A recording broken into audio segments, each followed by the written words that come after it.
A classical computer performs operations using classical bits, which can be either 0 or 1.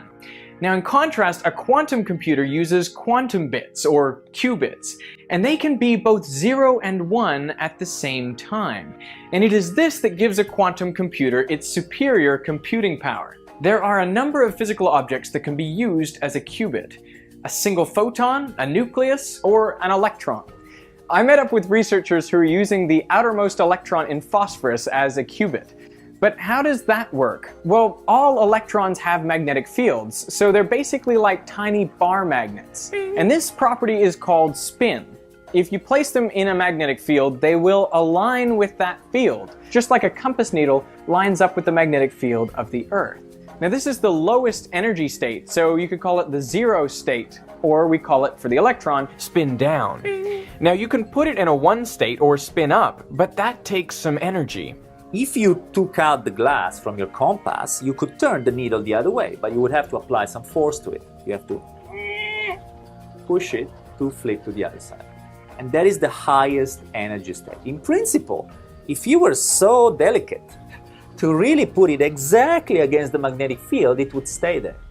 Now, so far, this is basically just like a classical bit. It's got 2 states, spin up and spin down, which are like the classical 1 and 0. But the funny thing about quantum objects is that they can be in both states at once. Now, when you measure the spin, it will be either up or down. But before you measure it, the electron can exist in what's called a quantum superposition, where these coefficients indicate the relative probability of finding the electron in one state or the other. Now, it's hard to imagine how this enables the incredible computing power of quantum computers without considering 2 interacting quantum bits. Hello. Hi. Now, there are 4 possible states of these 2 electrons. You could think that, well, that's just like 2 bits of a classical computer, right? If you have 2 bits, you can write 00, 01, 10, 11, right? There's 4 numbers.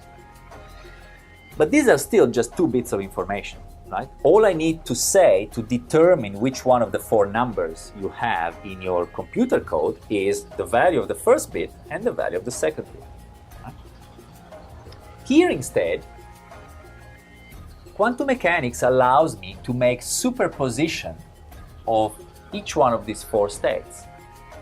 So I can write a quantum mechanical state which is perfectly legitimate, that is some coefficient times this, plus some coefficient times that, plus some coefficient times that, plus some coefficient.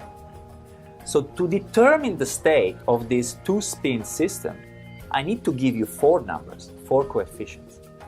Whereas in the classical example of the 2 bits, I only need to give you 2 bits.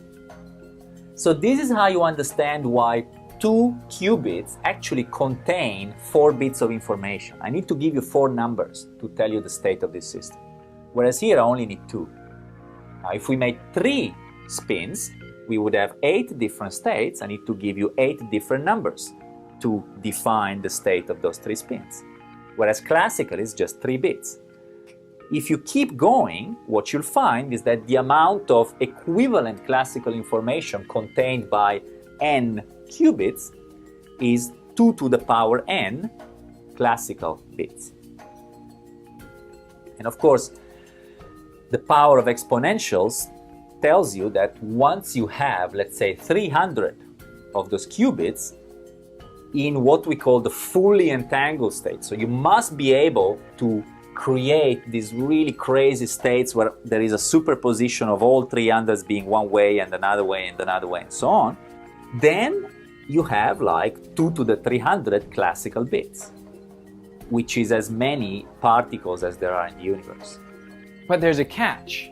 Although the qubits can exist in any combination of states, when they are measured, they must fall into one of the basis states, and all the other information about the state before the measurement is lost. So you don't want, generally, to have as the final result of your quantum computation something that is a very complicated superposition of states, because you cannot measure a superposition. You can only measure one of these basis states, right? Like down, down, up, up. Yeah.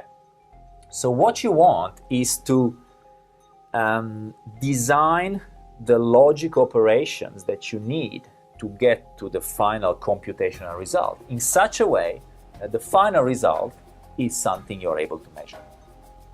It's just a unique state, essentially. That's not trivial.